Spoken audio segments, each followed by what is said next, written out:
श्री जगन्नाथ महाप्रभु के भक्त श्री सदन कसाई, सदन कसाई जो थे वो मांस बेचते थे, यही उनका काम था।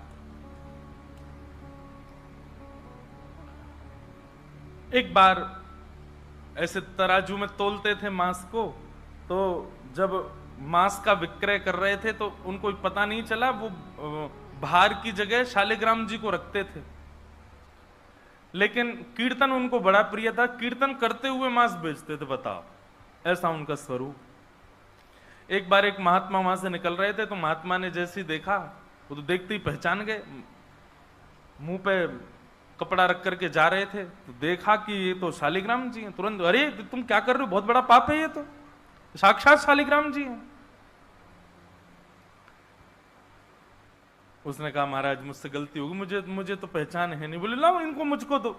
शालिग्राम जी ले लिए महाराज, जाकर के शुद्ध नदियों के जल से स्नान कराया, पंचामृत स्नान कराया, इत्र लगाया, चंदन लगा करके चांदी के सिंहासन पर बैठा के माला पधरा दी, ठाकुर जी का कीर्तन, बढ़िया खीर बना के भोग लगाई, और खूब रोए महात्मा। बोले कि नाथ आप भी कहां के कसाई के यहां बैठे थे, अब आप विराजो, प्रेम से रतन सिंहासन पर विराजो।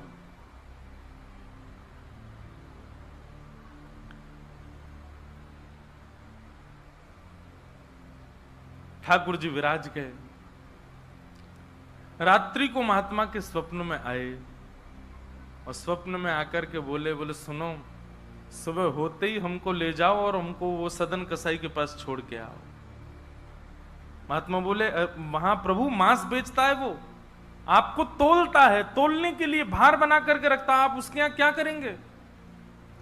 ठाकुर जी कह रहे हैं हम जितना कह रहे हैं उतना करो बस। बोले नाथ ये तो वेद विरुद्ध हो जाएगा, ये तो शास्त्र विरुद्ध हो जाएगा, मैं आपको कैसे वहां छोड़ के आ सकता हूं।